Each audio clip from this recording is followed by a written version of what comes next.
मैं करण सिंह, कक्षा अष्टम में, कक्षा आगे विज्ञान का जो प्रथम पाठ है फसल उत्पादन एवं प्रबंधन। फसल उत्पादन एवं प्रबंधन के बारे में बताएं। सबसे पहले आता है इसमें फसल क्या। फसल, ये क्रॉप किसे कहते हैं, फसल क्या है, फसल क्या है। प्राचीन काल में हमने जानते हैं कि जब आदि मानव था जंगलों में घूमता रहता था, धीरे धीरे करके जब उसने बसावट शुरू की तो उसने खेती करना प्रारंभ किया। तो खेती करने में उसने फसलों का उत्पादन प्रारंभ किया, फसलों को उगाना शुरू कर दिया।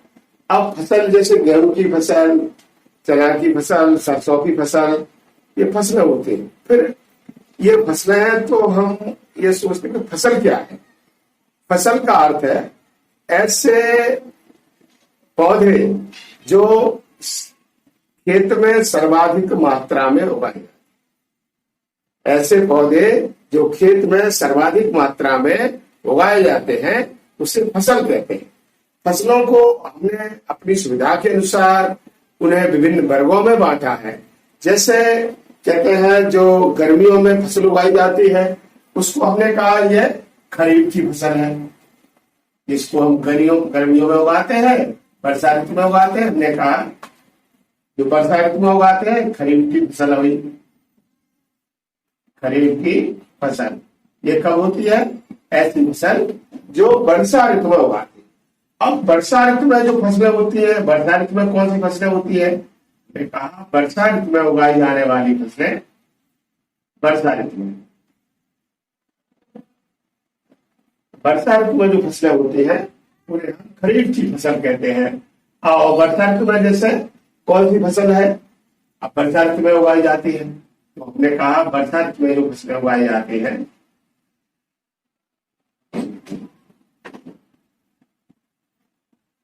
वर्षा ऋतु उगाई जाती है। जैसे आपने कहा मक्का है, धान है,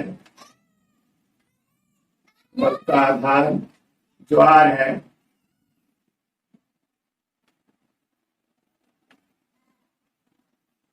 ये मक्का, धान, ज्वार आदि की जो फसलें हैं ये खरीफ की फसलें का बोली जाती है। ऐसे ही जो फसलें गर्मियों में होती है, हमने कहा जो गर्मियों में फसलें होती है उन्हें जायद की फसलें कहते हैं। तो चलिए हमने कहा दूसरा गर्मियों में होने वाली फसलें, तो जायद की फसलें हुई। हमने कहा जायद की फसलें, क्या जायद फसल कहते हैं, जायद फसल। हमने कहा ये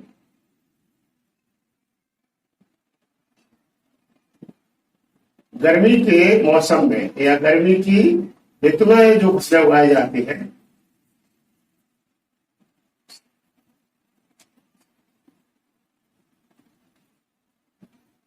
फसलें पैदा होती है,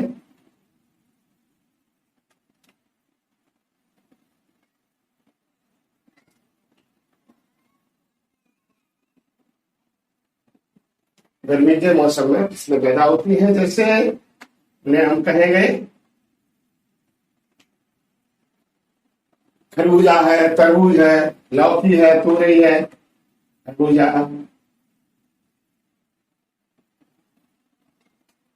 खरबूजा, तोरई,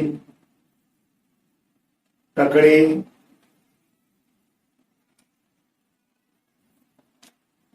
आदि फसलें ये गर्मियों की ऋतु में, गर्मी की ऋतु में या मौसम में उगाई जाती हैं, जिन्हें हम जायद की फसलें कहते हैं, जायद फसल।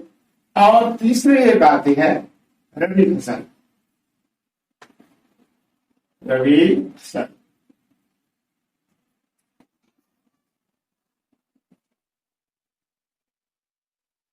रबी की फसल, ये रबी की फसल कौन सी होती है, हमने कहा ऐसी फसलें जो जाड़े की ऋतु में उगाई जाती है। जाड़ों में इनको हम अक्टूबर और मार्च के बीच में फसलें होती है। अक्टूबर में जब बोते हैं, मार्च में पक जाती है, तो उन्हें हम रबी की फसलें कहते हैं। और ये सर्दी की ऋतु में, जाड़े की ऋतु में होती है। सर्दी की ऋतु में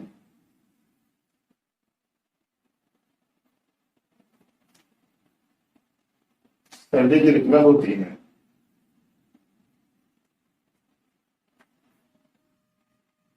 सर्दी की ऋतु में होती है। तो रबी की फसलें कौन सी होगी? जैसे बताया मैंने, रबी की फसलों में गेहूं है, गेहूं, चना, मटर,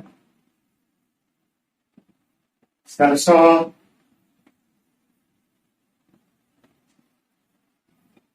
आग। ये आपकी समझ में आया होगा कि हमने सबसे पहले कहा फसल क्या है। तो ऐसे पौधे जो खेत में सर्वाधिक संख्या में उगाए जाते हैं, एक साथ उगाए जाते हैं, उसे फसल कहते हैं। फसलों का विभाजन हमने कहा, उनको वर्गीकृत किया है, वर्गीकरण किया है। पहले खरीफ की फसल, ऐसी फसल जो वर्षा ऋतु में उगाई जाती है, मक्का है, धान है, ज्वार है, बाजरा है, उनको हमने कहा ये खरीफ की फसल है। जायद की फसल हमने कहा गर्मी के मौसम में जो फसलें उगाई जाती है उन्हें हम जायद की फसल कहते हैं। जैसे खरबूजा है, तोरई है, ककड़ी है, आदि। फिर इसी तरह से रबी की फसल क्या है?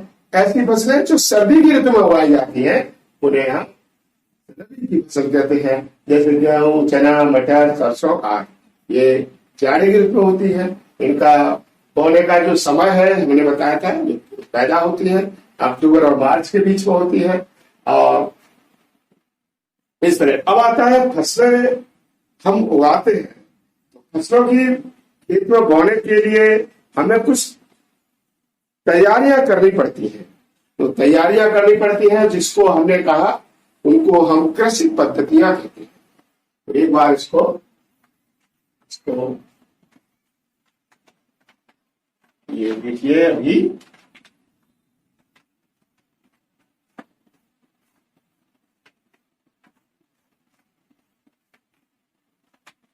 इसमें आता है कृषि पद्धतियां। फसल उगाने के लिए हमें कुछ तकनीकी, खेती के लिए कुछ तकनीकी अपनानी पड़ती है जिससे हमारा उत्पादन अधिक से अधिक हो।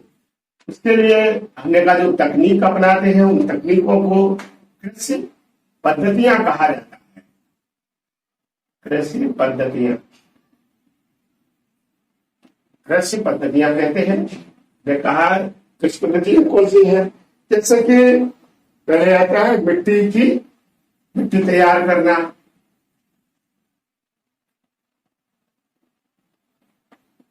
मिट्टी तैयार करना,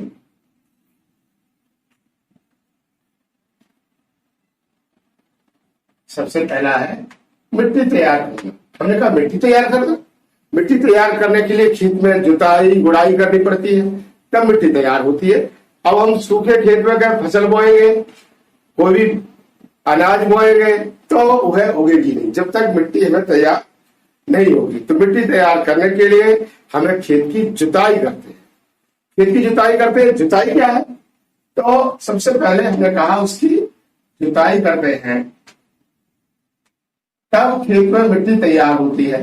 जुताई क्या है? जुताई करने के लिए हल के द्वारा या कल्टीवेटर द्वारा हम खेत की जो मिट्टी को पोला करते हैं, जिससे उसमें जो घास फूस है, खरपतवार है, वो नष्ट हो जाते हैं। मिट्टी में हवा भर जाती है, जिससे कि पौधे की जड़ों को ऑक्सीजन प्राप्त हो जाती है, जड़ें अधिक विकसित होती हैं। इसके लिए हमें जुताई करना आवश्यक है। अब जुताई क्या है? तो हमने कहा जुताई क्या है? खेत की मिट्टी को हम उलट पुलट करते हैं। खेत की मिट्टी को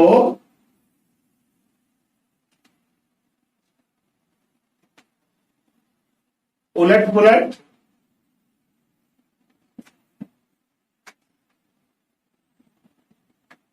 मिट्टी को उलट पलट या पोला करना। या पोला करते हैं।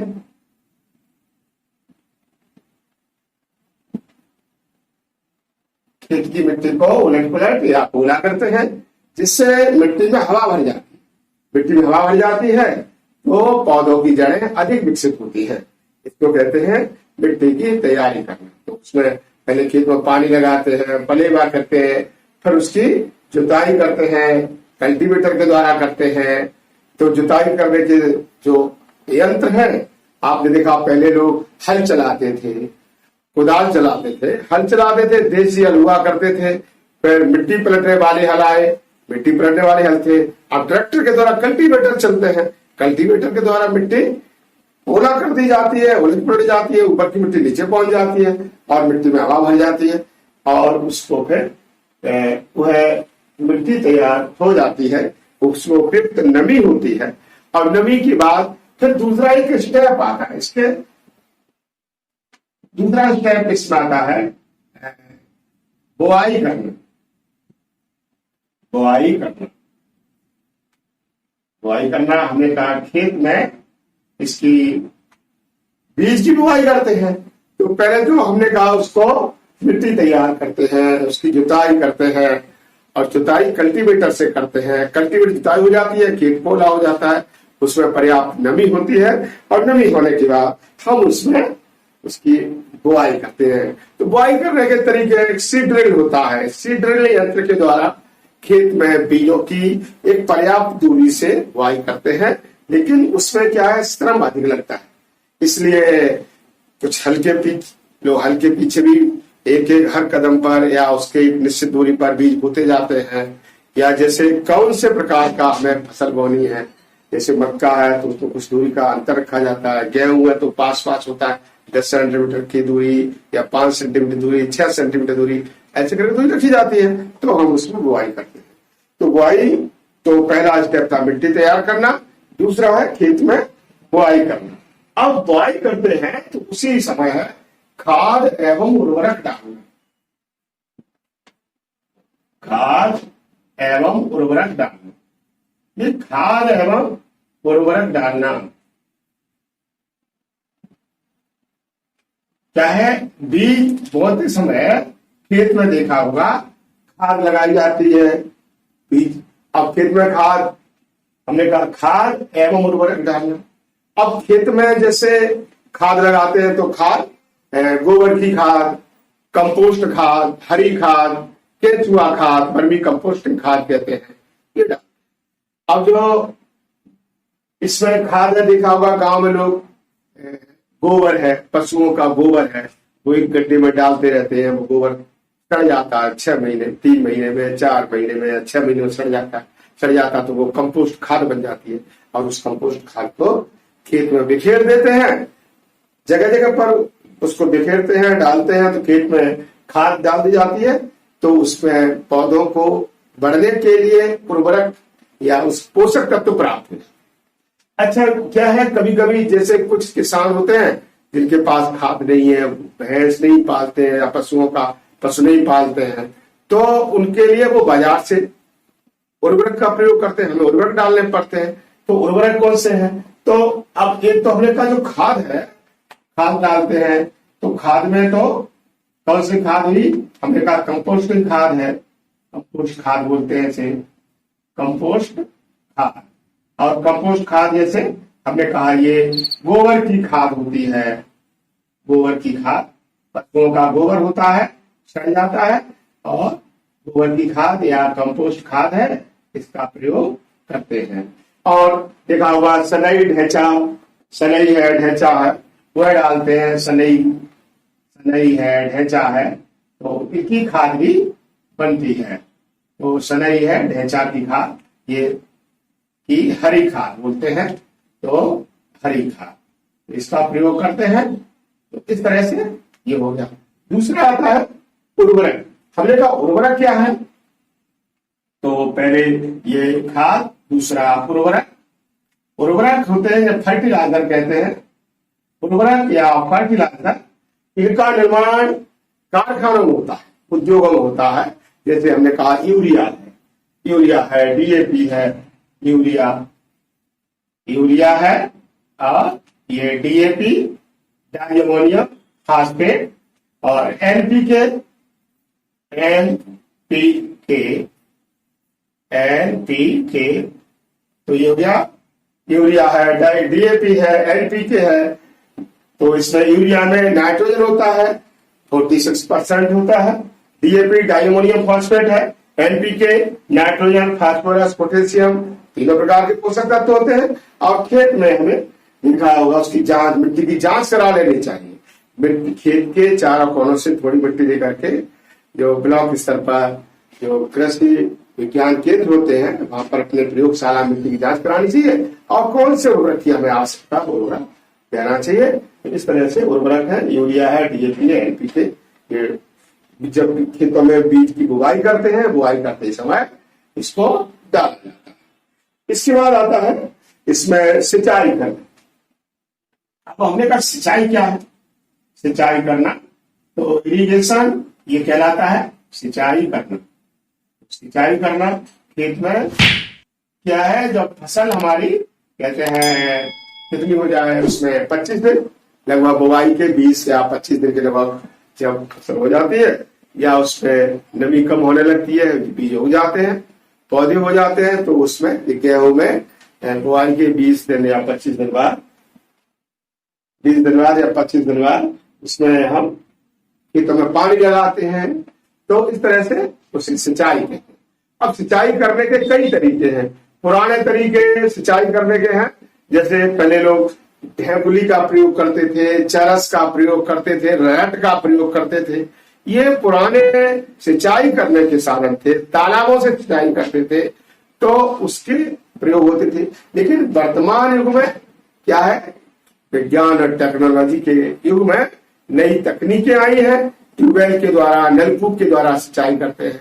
अब हम कहते हैं पानी फसलों में उचित मात्रा में पानी लगे, ज्यादा पानी भी ना लगे, पानी बचत हो, पानी की कमी हो रही है। इसके लिए जैसे छिड़काव विधि द्वारा सिंचाई करते हैं, तो छिड़काव यंत्र खेत में बीच बीच में लगा दिए जाते हैं, पाइप से पानी जाता है, तो छिड़काव द्वारा हम सिंचाई करते हैं, स्प्रिंकल मेथड कहते हैं। तो उसमें पानी ज्यादा नहीं लगता, जितनी पानी की आवश्यकता होती है उतना पानी लगता है। तो इस तरह से सिंचाई करना। सिंचाई करने के बाद अगला आता है इसमें खरपतवार से सुरक्षा। अब हमने कहा ये 5वां नंबर है खरपतवार। खरपतवार से सुरक्षा। तो ये अब पॉइंट आ गया है, अगला स्टेप है हमारा ये खरपतवार से सुरक्षा। खरपतवार क्या है? देखिए हम गेहूं बोते हैं खेत में, तो आप गेहूं की फसल खड़ी, आपने कहा गेहूं का खेत है, सरसों खड़ी है, सरसों का खेत है, मटर खड़ी है, मटर का खेत है। लेकिन जिनको ये गेहूं है, मटर है, चना हमने खेत में बोया, उसकी फसल है, लेकिन कुछ अनचाहे पौधे खेत में उग जाते हैं।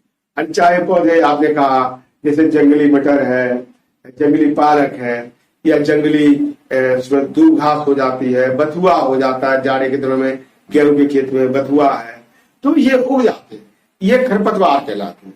तो खरपतवार कहलाते हैं। अब किसान जो उसमें मान लो खाद लगाएगा, उर्वरक लगाएगा, तो ये खाद और उर्वरक है फसल में लगाता है, गेहूं में लगाएगा या जो उसकी मक्का की फसल उसमें लगाएगा, फिर खरपतवार हो जाते हैं। खरपतवार उसको उर्वरकों को